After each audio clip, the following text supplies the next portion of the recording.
Mushu here, back with another Samurai Story Saturday, and it's another ninja edition. Today I am talking about, as I like to call her, the Ninja Queen, Mochizuki Chiyome, the most famous female ninja who was a noblewoman and poet by day, underground syndicate boss by night. And this chick is a G, so let's find out why. And make sure to stick around for some surprises at the end.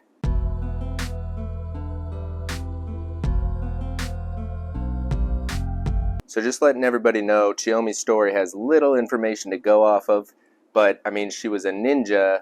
They're supposed to do stuff secretly, right?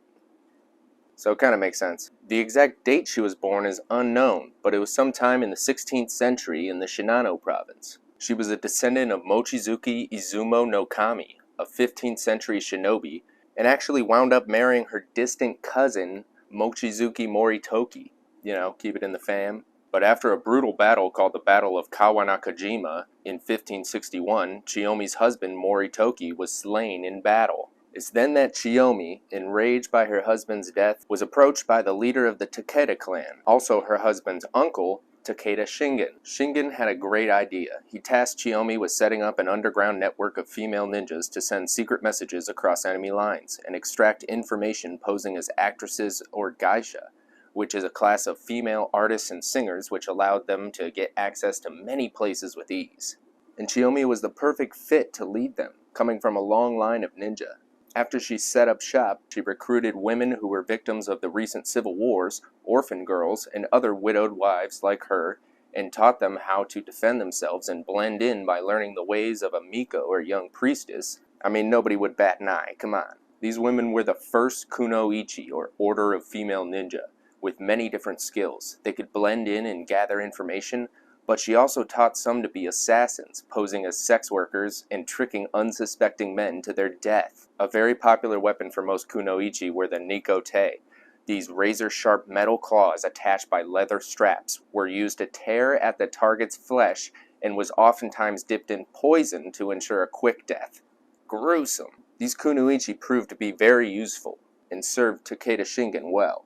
Now, the reason I call Mochizuki Chiyome the Ninja Queen is because she created the role of the Kunoichi, totally changing the game for female ninja. But she was also a straight boss. Her underground network kept growing, and soon she was in charge of up to 300 secret agents, sending them on missions and getting information for Takeda Shingen, who was always one step ahead of his enemies thanks to Chiyome. But all good things come to an end, and Takeda Shingen died in 1573 under mysterious circumstances. Some say he was hit with an arrow in battle weeks before and died of pneumonia because of it. After his death, Mochizuki Chiyome mysteriously disappeared from records, so sadly nobody knows what Chiyome did after that. But I mean, she was a badass, so she probably carried on in the shadows, doing what she does best, being a badass ninja queen.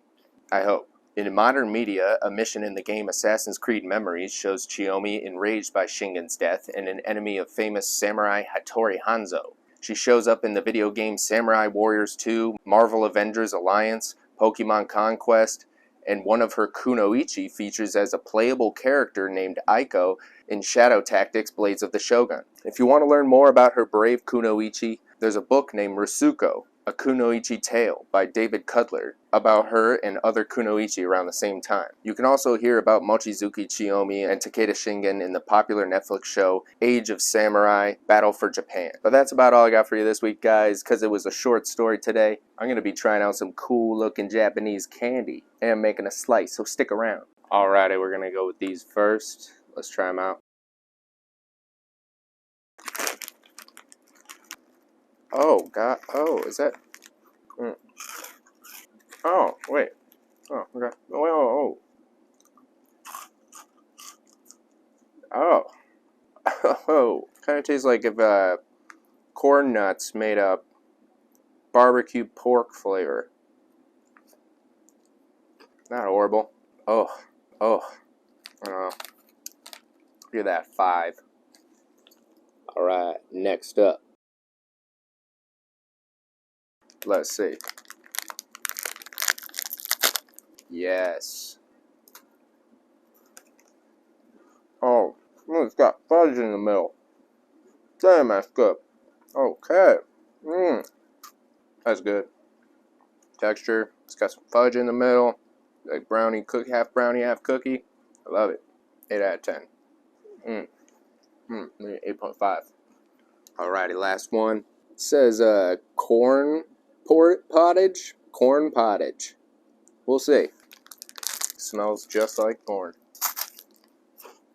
Oh my god. That is scary how much that tastes like corn. That is weird. I mean, it's alright. I'd smack on it. I mean, it tastes like buttered corn. Literally buttered corn in stick form. I'm gonna give that a 7 because of how accurately it tastes like corn. But hey, thanks for watching again, guys. And make sure to slice that like button like I sliced this bananas.